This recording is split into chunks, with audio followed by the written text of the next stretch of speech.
Hi all, thank you for attending today. Before we get started, I want to take a moment to apologize for rescheduling this event multiple times. Our goal as always is to deliver you valuable content and ensure that we can actually deliver it to you without having any issues. And unfortunately, last time we were concerned about being able to deliver this webcast, and therefore we decided to push it last minute.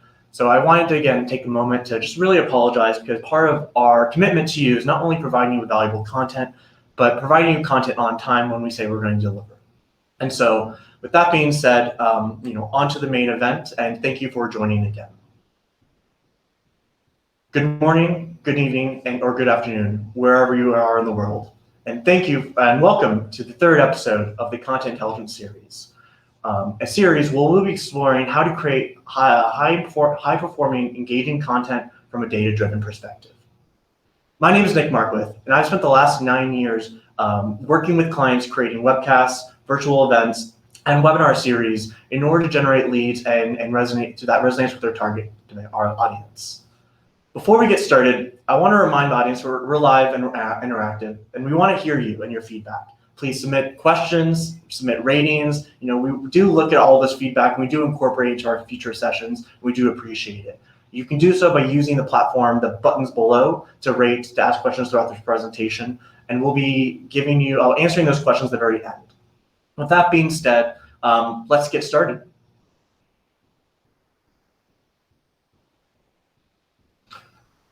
In today's episode, we'll be discussing how to turn your content into an actionable plan. We'll start by looking at how to get started with the elements that, start with the process. How do you take a content strategy and turn it into a content plan? We'll start looking at what are the elements of a content plan. A good part of what we discussed last time will be covering through into today. And so, there's an opportunity for us to really take all that data-driven content insights that we've generated last time and really turn it into an actual plan that you'll be able to replicate throughout your year. And then we'll talk about rolling out your plan, because really once you've set the plan, it's really important for you to make sure that everyone understands what they're supposed to do, when they're supposed to do it, and ensure that they're on target to hitting their deadlines. And so today, like I said, we'll be discussing how to take those insights and turn it into an actual plan that you can roll out to your team later this year. And so getting started with your plan, the process I think isn't overly complicated. And I've overly simplified it a bit, but I want to kind of go through a little bit about, what parts of the content strategy are we pulling through from last time, and then how are we going to turn that into a content plan. So first and foremost, in episode 2, we discussed how to develop a data-driven content strategy through looking at marketing objectives, looking at market research, determining your content mix, using analytics to really drive a lot of that data-driven process. In today's episode, we'll be digging into how you can turn that strategy into a repeatable, scalable plan with a focus on your content operations, resourcing, and tools. But how do you get started? What's the process? Like I said, we're going to be, I've overly simplified this a bit to make it into an easily digestible process, but there's a lot of different ways you can go out doing this. But for us, BrightTALK has done a few different ways in terms of turning our content strategy into a plan. I'm going to walk you through a little bit about how we go and take all of our insights and break that into a plan that we can work on and execute throughout the year. So first and foremost, you need to understand your targets and your resources and work backwards. You need to use, hopefully you have fast performance data to really understand how many leads you're generating right now. And that can give you a good sense of how much do you need to create, how much content you need to create based off the performance of your content across your channels and across content formats. And you roughly know your resources. You know how much headcount you have. You know how many hours they work. And so, you can take those two things and start working backwards to figure out, all right, based off of what my target is and what I currently have, what am I going to be able to actually deliver? And do I need more resources? Do I need to approach things differently? And so, it's very important for us to be looking at this type of data to really drive what's going to be effective and what's not. Secondly, you need to then understand your process and document it. So I think and this is where we're talking about a little bit more today, which is what is that process? What do you need to really look into, and to make sure that you are creating the right process for your team based off of the resources you have and the goals that you have. And based off that process, you need to evaluate your needs. Some tools may be too simple or maybe too complicated for your infrastructure. That's okay. You need to understand what those requirements are and decide whether you need to build or buy. And we'll talk about that in a little bit later. And then finally, you need to communicate your plan clearly and monitor progress. One part of this, developing a plan is making sure that people understand what their expectations are, what their roles are. They need to understand what they should be doing at what time, and you need to be able to keep them accountable. It's very easy, especially with a large group of content creators, to lose track of where pieces of content are at. And since you are oftentimes either measured by either creating the content by deadline or by generating leads, this is crucial for you to make sure that you're getting the lead volume that you are expecting in order to hit your goals. And so that being said, we're going to walk through a little bit about this process going forward. And first and foremost, we're going to talk about, we're going to make some assumptions here. So first off, episode 2, we talked about how to get to a certain level of understanding and insight into your strategy, determine what you need to create in order to hit your goals. Today, we're going to talk about how to take those different insights and really transform them into a plan that you can go and take and roll out to your team. And so what we're going to be focusing on really today are 3 different things. First and foremost, it's operations and processes. So how are you currently creating content? What is your process? How many people are involved? Where are the handovers between different individuals? And how does content get from ideation to promotion? This understanding of this process, I think, is one of the biggest things to determine how about you're going to create content, and then therefore what you need. And there are a few different ways to go about doing it. I don't think there is one necessarily right way. And we'll talk about 2 different ways in which BrightTALK has tried creating content for different situations. Resources and roles, again, another important aspect of a plan. Who's supposed to do who's supposed to do what responsibility? Who owns what role? When are they supposed to do that activity in order to push the content through? With larger organizations and larger content more content creators than just 1 or 2, you need to really make sure that there's clear understanding of who's doing what and when, and making sure that everyone, and that you have that visibility, especially today where you're not necessarily sitting next to your colleague who's creating that content. With either a global or a distributed workforce, it's more important than ever to have that visibility to make sure that you're creating content on time, again, so you can hit those lead targets. And then finally, what tool are you using to track all this? What tool are you using to track your content calendar? How are you sharing that out? And then how are you tracking progress for each individual? We're going to walk through a little bit about BrightTALK's journey through transforming our content strategy into a content plan, and we're talking about how we've transitioned, moving away from some tried and true methods to trying out some new advanced technology, as well as processes that we think is going to really take us to the next level. And so that being said, let's break down into kind of process a little bit more. I think there are a few different ways in which you can create content. I don't think there is necessarily one right way. But I think there are different approaches that allow you to be extremely effective with your team or with yourself to make sure that you're getting the most out of each piece of content and be able to drive and be able to create the volume of content you need. One of those ways is probably the most common that I see nowadays. It's what's called content atomization. It's this idea of taking a larger piece of content, oftentimes longer form or multiple chapters, but usually some kind of ebook webinar, really can be anything that's long form, and breaking that down into separate pieces that all kind of feed into each other. So the way that this typically works, and what I've seen often, is that many marketers will have a theme throughout, especially for smaller organizations. They'll have a theme for a quarter, and they'll decide, based off this theme, they're gonna focus on one aspect from their topic cluster, from their pillar, and then they're going to take that asset, they're going to take that topic, and they're going to create a longer form piece of content. They're going to take it, make an ebook, and maybe make 3 chapters out of it. And each chapter, they're going to, 1 month, they're going to cover white papers and turn those into blog posts, turn those into infographics. And so, it allows you to take a larger idea and break it down into bite-sized pieces that is optimized per channel. Because an ebook is a lot of great information all at once.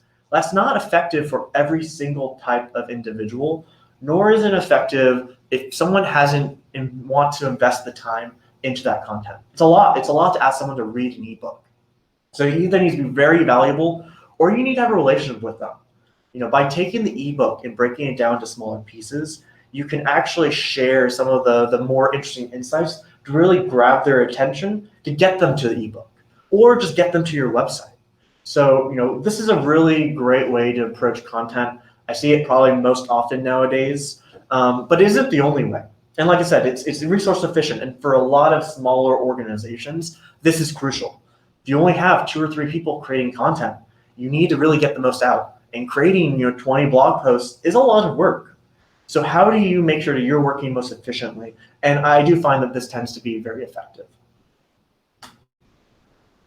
Another approach, I don't see this nearly as often, but another approach is more of a kind of a news model, kind of a media approach. This is actually an approach that I worked with my team on when I was running a team outside of marketing, but we were still creating content for clients, for our audience. And so, this required us to be a little bit more faster in terms of the topics that we cover. It also didn't allow us to plan out 12 months ahead, because what trending topics are happening 12 months ahead, we don't have, unfortunately, we can't predict, with that much accuracy how effective certain topics are going to be. So we needed a model that allows us to be flexible and very fast moving, so that we can approach this type of content very quickly, but doing it in an always on type of model, an ongoing process. And so here, this was a monthly process in which we basically approached it, like I said, as a newsroom, where all the content creators were, so to speak, reporters, and my role was as the editor, listening to pitches, understanding, talking about getting peer feedback, and really trying to determine what is the right topic for the right audience based off what we're trying to cover and trying to achieve at that time. So the process was pretty simple. It was a monthly process where, first week of the month, we were brainstorming, developing content ideas. Second week of the month, we're pitching ideas to our peers, getting peer feedback, testing our ideas to make sure that they are as good as we think they are, with our other content managers as part of the team, writing that draft, reviewing it by peers, and then publishing it. For us, it was a lot of webcasts and webinars, so publishing on the BrightTALK platform for promotion. And so we did this on a monthly basis, where a lot of the time was dedicated and structured for each individual, where they had a deadline to pitch, which we called the pitch meeting, every month. And this worked out really nicely for us, because we had, again, covered topics that changed so drastically and so quickly. And so this really worked out well for us. But like I said, this isn't for everyone. If you're finding that a lot of timely content, like reaction and news, things along those lines, tend to work really well for you, this might be an interesting model for you to explore. So, we've decided that, and determined that, we're going with a certain process and strategy for our plan and our operations. For today, we're going to be talking about using content atomization. It's like I said, it is the most common method to create content that I find nowadays. And so, we'll use that as our methodology going forward. But once you've set up the process, you need to really understand what are the roles and responsibilities that are required to get that process from, like I said, ideation to promotion.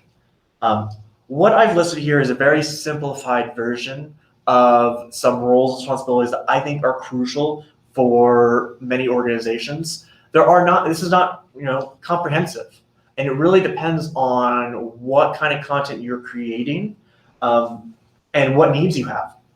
But I think a very basic approach is that first and foremost, someone needs to own the process.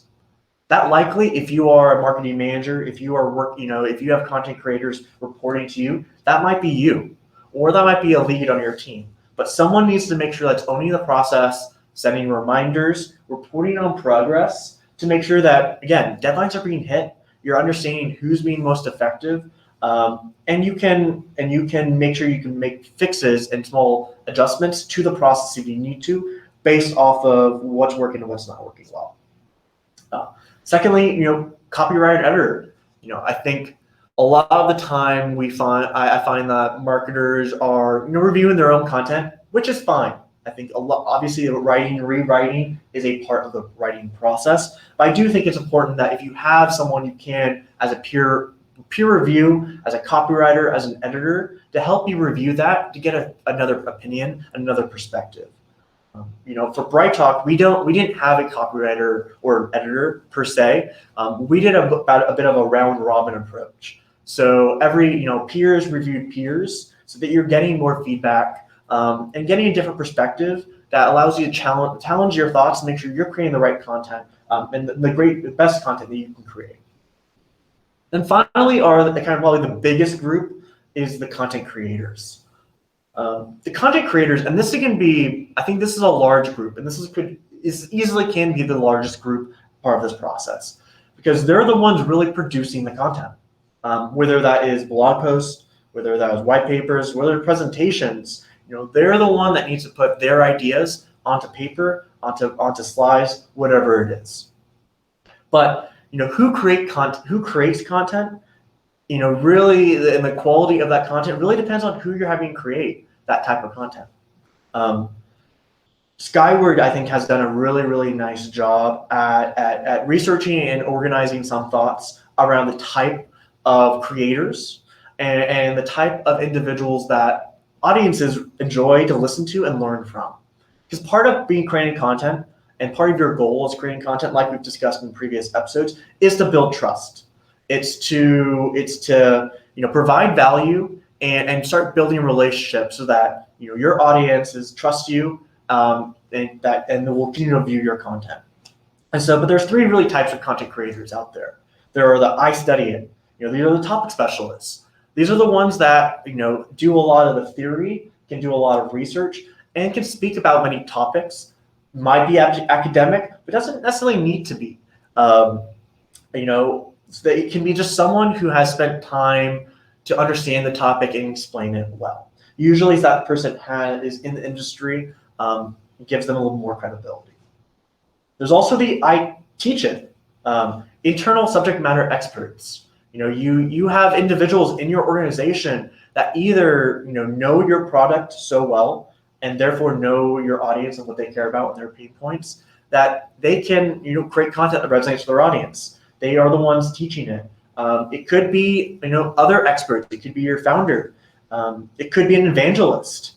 Someone whose goal out there is to continually teach your audience. That's their goal, and they have clout that you can leverage and authority. And then I do it. Practitioners. People love learning from peers. They want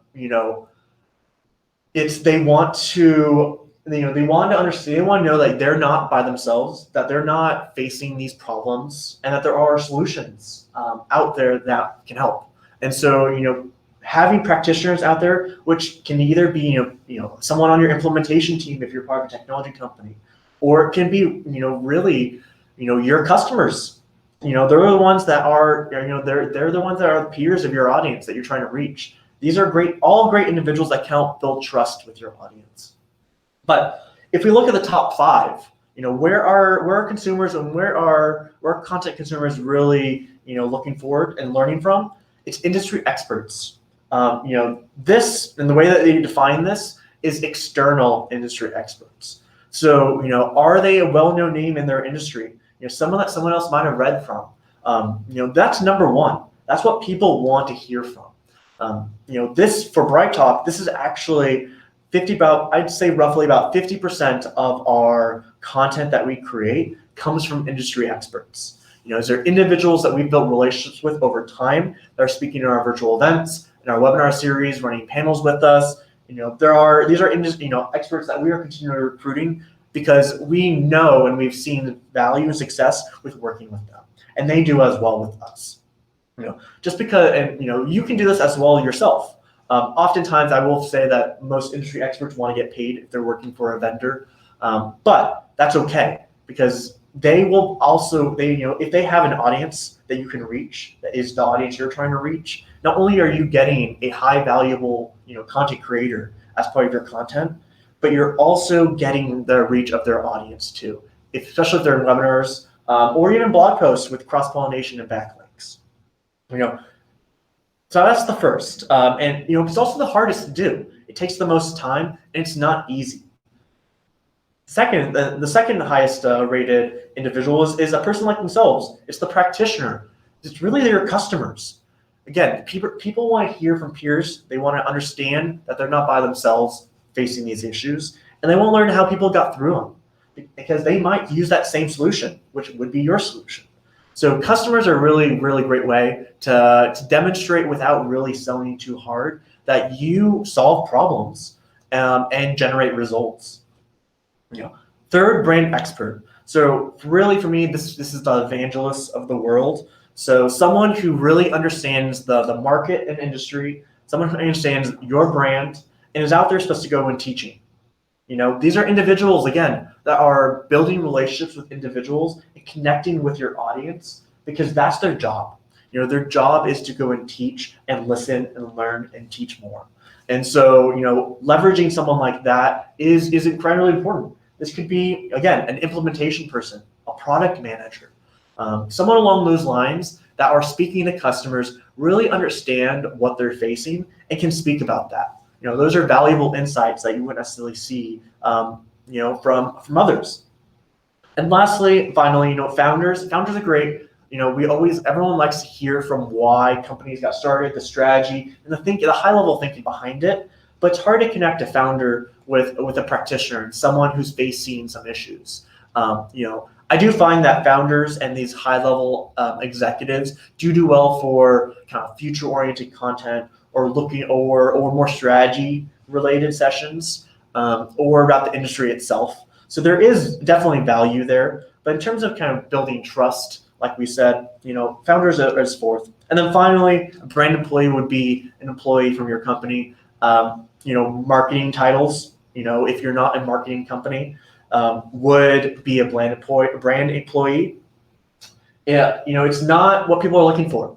And because they know that when they see a marketing title for a technical presentation, it's not going to be that technical and will likely be product focused. So there's expectations and their awareness. It's also the depth, the domain knowledge around the brand employee. It might be high, but the perception from your audience is going to be low, and that's the problem.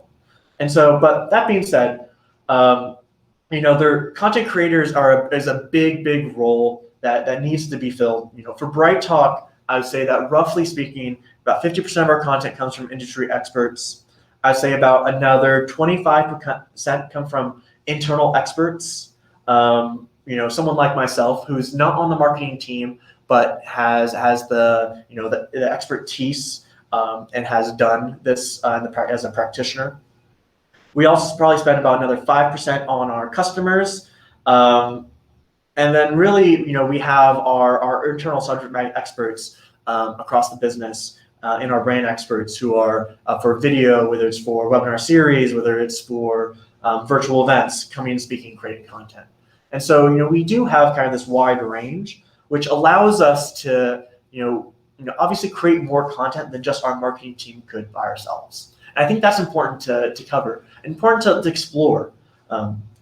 In addition, something I'm not covering too much today, but you can easily explore how to use virtual assistants as a way to extend your team on a very kind of budget efficient way.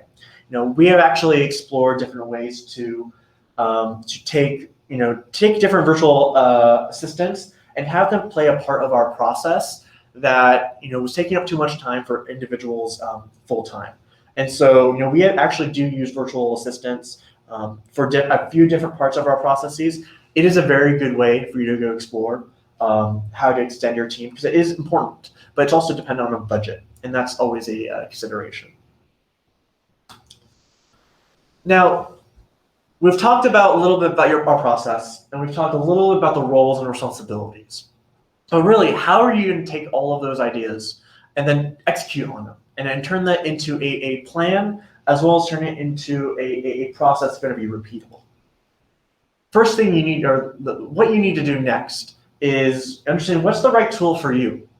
What do you need to do in order to, one, visualize your content, to track progress, and really be able to measure and optimize going forward.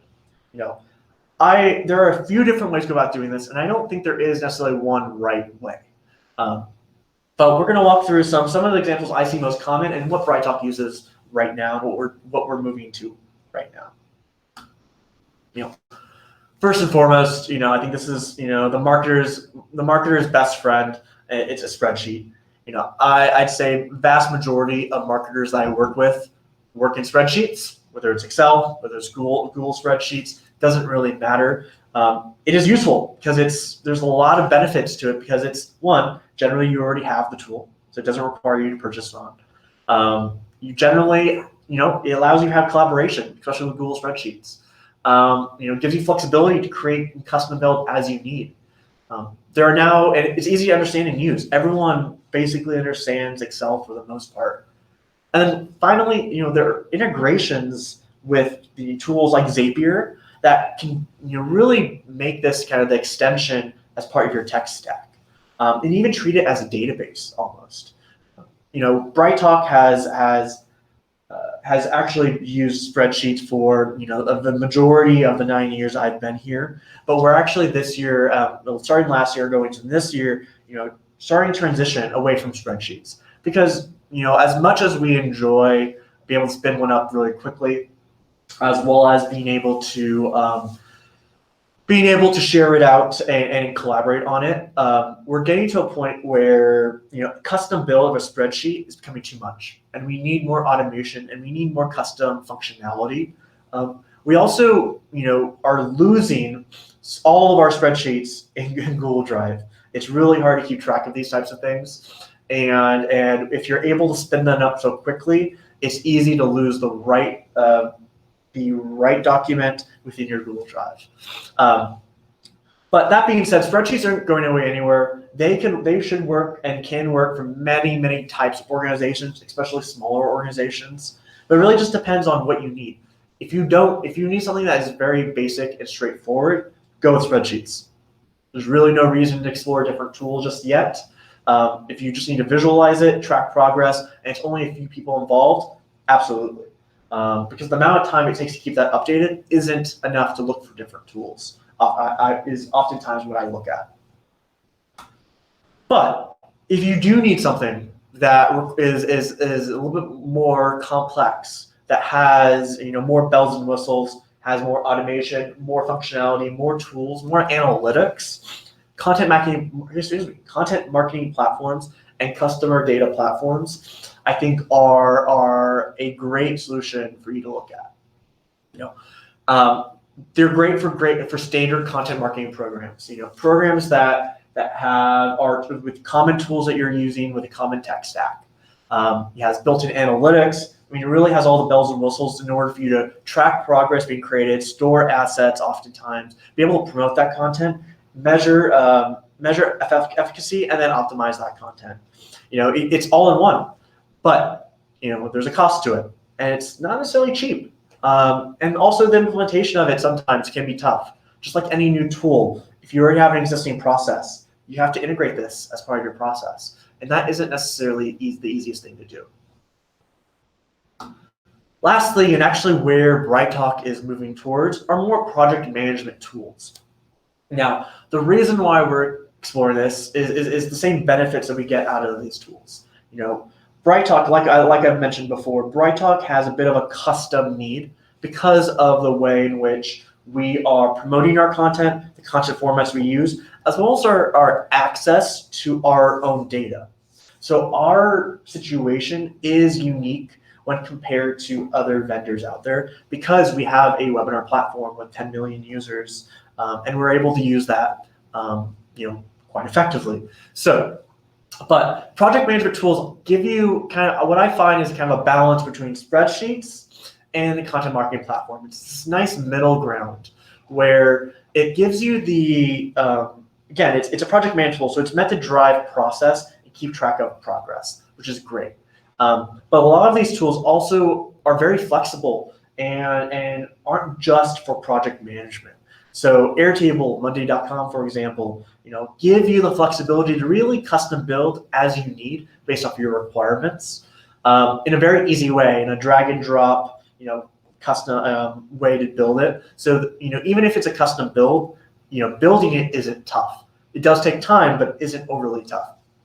There's also built-in integrations and automation, and allows us to integrate with tools in our existing tech stack, as well as custom integration to our platform itself.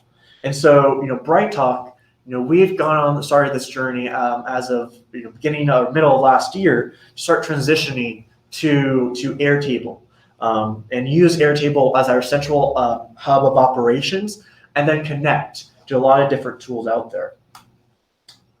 And so what we're looking at here is just a snapshot really quickly of our Airtable and a little bit about what it will start to look like. And so, what we're looking at today is our January and February schedule for tracking progress. And what you're seeing is that each row is a piece of content that we are planning to create. You'll see that we obviously have our live dates. Most of our content are webinars, video, or virtual events. We also have, as you see on the channel, we have webinars, summit, survey, and locals, which are our in-person events. But you see here that we have an ownership, we have a role, we have our status, where things are at. With the channel, we have our pillar based off of the topic cluster that we're trying to tackle. Then what's the content format, and what's the angle of the bucket that we are looking to, that this content falls into. And so this, and I'll talk a little bit more about the automation in a second, but this gives us an easy way that is color-coded, visually appealing, that can also be embedded anywhere or sent links out to. It's all centralized in our Airtable hub, and it allows us to keep track of these things going forward. But the real power and the real reason why we moved to Airtable, because ultimately, I'll be honest with you, if I look at this straight away, it looks like a spreadsheet that's better organized and looks nicer. But the reason really why we moved to Zapier isn't just because because of the visual aspect of it. It's really the automation. And so, what we are starting to build, and because we need some custom builds, custom integrations, we're looking to build an ecosystem with Airtable being in the center that uses Zapier, which is an integrator tool that allows you to integrate multiple different apps and tools together. To allow Airtable to connect to different tools that we use, so that we can, one, automate parts of our process, but in addition to get data back so that we can optimize and measure and then optimize that content going forward.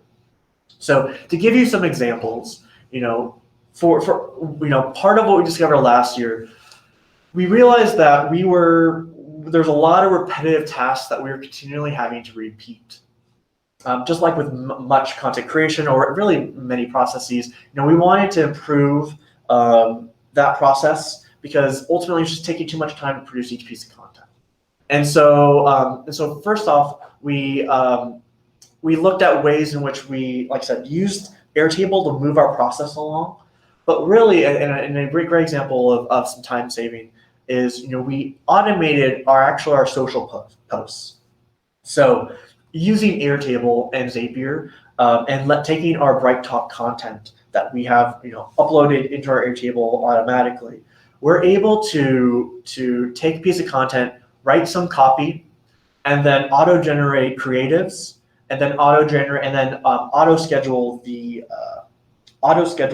post to be sent out at a certain time based on certain rules that we've set up. And so we've taken a process that we were posting anywhere between 5 to about 15 times a day, but taking the taking the amount of time that took and reducing it by about 80%, saving us a lot of time. And so there are lots of automation within Airtable that we're going to be using, as well as outside of Airtable. But part of what we're trying to build is systems here that allow us to automate repeatable tasks, to focus on what elements that humans really need to do. For me, that oftentimes is copywriting and double checking and quality assurance before things go out, and then having it sent out. And so obviously the efficiency here, improvement, the responsive optimization, and the cross-channel marketing that this allows us to do is really going to improve and help us create more content going forward. But you don't need to do this if you don't have to. I think one caveat that I would forewarn is that there's an opportunity cost to doing this. This is a 6-month, 12-month journey from us moving to spreadsheets into this tool. We're doing this because we've recognized that we need to simplify and automate our process, because we need to get more out of each individual, because we're not going to be hiring double in our team. And so, but you don't always need to go with automation in mind. If you have a smaller organization, a smaller team, or fewer content creators, and they're all internal or within your team, you might not need this. And this might be too much. It can be very helpful, but you need to make that decision for yourself, and that's the opportunity process, or that's the opportunity cost.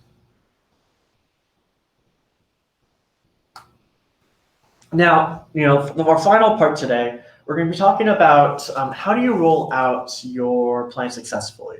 I think this is a big part that people often shy away from in terms of discussing, just because they focus very heavily about, all right, what are your insights? How do you turn that into a plan? And then great, you got the plan, you're good to go. But how do you communicate that plan out? How do you make sure everyone understands what they're doing? And then how do you make sure that you're set up for success is important. And it's important to take the time to do it.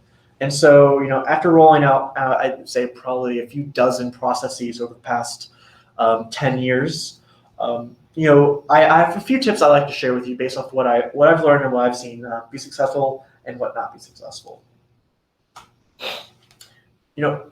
First and foremost, with any process, especially with multiple people, multiple teams, you need to make sure that there is buy-in.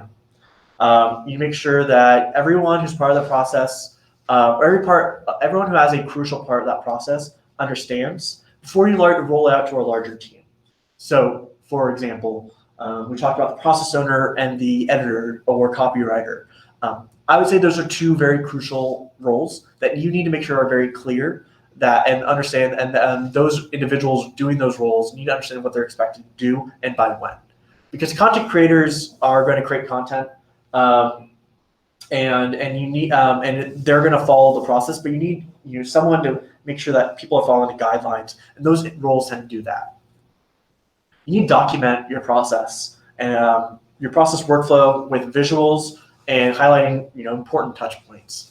You can't roll out a process, expect everyone to get it. You can't roll out a process without having a reference document for people to go back and review. Talking about something once, even a recording, isn't going to necessarily stick in everyone's mind. Everyone learns differently, whether they're an audio learner or a visual learner. It's important for you to have a clear process workflow, a decision tree if you need so, with consistent visuals, so shapes having the same meaning throughout, and just highlighting those important touch points on what needs to happen when, at what point, and especially those handovers. So if you have handovers between individuals, those are the most crucial parts where these types of processes tend to break. So it's crucial for you to make sure you can see that, but also that handover process is very clear. And ideally automated if possible, or at least templated in a way. Communicating the plan clearly. I think this is an obvious one, but I think it's important to make sure that you are reviewing your plan across many different ways and give an opportunity for people to ask questions. So I oftentimes, whenever I release a new process, I'll have a reference document that I'll use. I usually turn that into some quick slides that I'll use in presentations, in team meetings, and then I'll do a Slack message or an email. Just going over a lot more in detail again, because again, people learn differently, either visual learners or audio, and they also need repetition, because repetition is what's going to make people make information stick in their mind. And then finally, monitor progress, provide feedback when needed. Just because you roll a process doesn't mean that it's going to work well initially. Everything can work great in your mind, but once you start doing it, you might need to optimize it and adjust things in order to make it effective. And so, it's important for the process owner to make sure you start the process, but then get feedback, a few weeks later, a month later. Oftentimes, I'll do a retrospective meeting, taking it from Scrum, and go through, what worked well, what didn't work well, what needs to be changed, and get that feedback across the team as a brainstorm, and use one of the team meetings to do that. It gives me valuable feedback on the process so that we can refine it to really make sure it's working for us and we're not working for the process. And I think that's a really important part of this. Great. So, we've talked a little bit about, how do you, what are the elements of a content plan, how you go through this process, and now rolling it out. And so, really that kind of ends the content for today's presentation. But I'd like to talk a little bit more about, and I'd like to go back to questions here because I'm seeing a few come in right now. So, first and foremost, so I'd like to know your thoughts on content authorship related to published materials that associate with citation, content authenticity. So, yeah, this is an interesting question because, and I'm actually going to be covering this a lot more in depth in next week's episode when we talk about execution. But I generally have an opinion that you can spend all your time thinking about the greatest idea for content, be novel, unique, new. But likely, it's not new and unique. Someone likely has already done it because there's only so many angles and approaches to content, but you can put a stamp onto in terms of your perspective. In terms of quoting others, you need to, if you're taking either research or a quote, you need to attribute it. I think that's important. You need to make sure you're not plagiarizing. But I do think it's important to quote others. Just because you are presenting the content and you're curating this content during the research, you may be studying it. You might not be the practitioner, the one implementing, doing the actual thing. So you might need to cite. That's okay. The best content isn't necessarily everything that's generated from your head. It's about taking the best content and organizing in a way that's easy for people to learn. And that might mean researching, taking ideas from others, making it your own, and that's important, or citing it, and doing something new with that. So, so I think it's important to be authentic with what's your opinion and what's not, and make sure that you are leveraging it. But that's okay because curated content is important. Some of the thought leaders and the industry leaders that I follow now do that now. They do research, they do analysis of data, and then just give findings on publicly funded data from Google Trends and whatnot. And it's still interesting because it's unique. It's a different approach to the content, and it's your unique perspective. Does your process include maintaining and then leveraging metadata on your content? This would be intended to improve internal discovery, reuse existing content components, and provide some personalization for output. So yeah, so part of our process, and this is actually something we need to work on a little more, is incorporating more SEO best practices into our content creation and making sure that part of our measuring the optimization process is to do that. And so, looking at how are people, going from internally from one article to the next, kind of what is that user flow is important. And it needs to be part of your process. I oftentimes think in terms of like I said, of optimization, But sometimes, sometimes even in the creation of content, you might know what keywords and or topics you need to cover that need to be ranked, and using that as a way to connect everything is obviously important. Let's see, and then finally, the last question. Two last questions are: is this webinar being recorded? So yes, this webinar is recorded. It'll be available on demand. And then finally, you'll also have the slide deck, which is currently attached to this presentation. Finally, where can I get the recaps of episode 1 and 2? So what I will do is make sure that the episodes from 1 and 2 are attached to this presentation within the next 10 to 15 minutes. Give me a little bit of time, but we'll attach that so you can go and review that there. I will also attach the PDFs from those episodes as well. With all the questions, I wanted to thank you all for attending the 3rd episode of the Content Intelligence series. I hope you found value with what we discussed today. If you did find value, please give me a rating and feedback through the player. There's a button at the bottom. We really do appreciate and take your feedback and incorporate it as part of our content. Going forward, we always want to make this better for you so that you continue to learn and grow. But also, if you didn't enjoy and you didn't gain value from this presentation, please tell me that too. Again, we're trying to make this better for you and understand what you're looking to learn going forward. Before we go, you can find some additional resources in the attachments button in your player that should help you with your content strategy, planning, and execution. We have our blueprint out there. We also have, again, the attachment of the slides, as well as our benchmark report that goes over webinar data. That's really important for you to understand when you're creating your webinar plan. Next time, we'll be talking a little bit about BrightTALK content execution and how do we take content from ideas, taking our strategy and a plan, and then really executing on that plan with our content creators. And so, this is actually my favorite part of the process. And we're going to talk about really how do you execute on content, how do you come up with ideas and transform that into content in a scalable way. And so, again, thank you again for attending today. Do appreciate everything, and please provide us feedback again, and thank you for attending, and we'll see you next time. Have a great day. Bye.